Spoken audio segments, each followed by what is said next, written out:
Gözlerim ebedi, gözüne hasret. Kulağım bir şirin sözüne hasret. Özüm bu dünyanın özüne hasret. Ne yaxşı sen varsan sevirəm seni. Bilmirəm gözlerin necədir senin. Saçların bir zümrət gecədir senin. Bilmirəm yaşını neçədir sənin. Ne yaxşı sən varsan sevirəm səni. Dünya dağılmaz ki sən mənim olsan. Gəlib ürəyimi, könlümü alsan.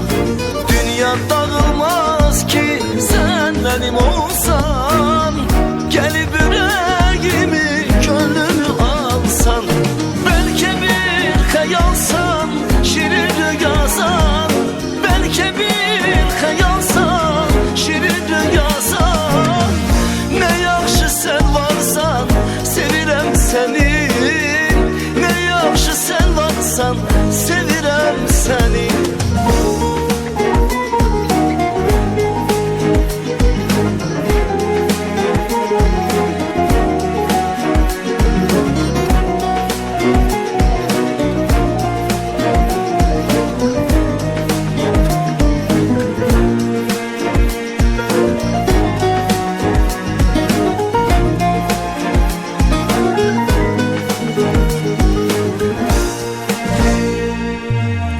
Sen hardan gelirsen yolun haradır.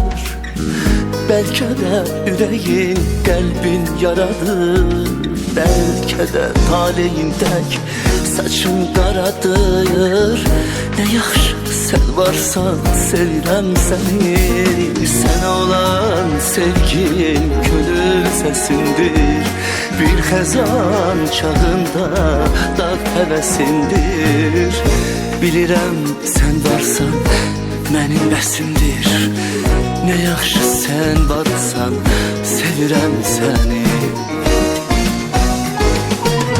Dünya dağılmaz ki sen mənim olsan. Gəlib ürəyimi, könlümü alsan. Dünya dağılmaz ki sen mənim olsan. Gəlib ürəyimi, könlümü alsan. Belki bir hayalsan, şirin rüyasan. Belki bir hayalsan, şirin rüyasan.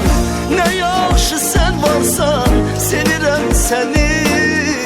Ne yaxşı sen varsan, sevirəm seni. Ne yaxşı sen varsan, sevirəm seni. Ne yaxşı sen varsan, sevirəm seni.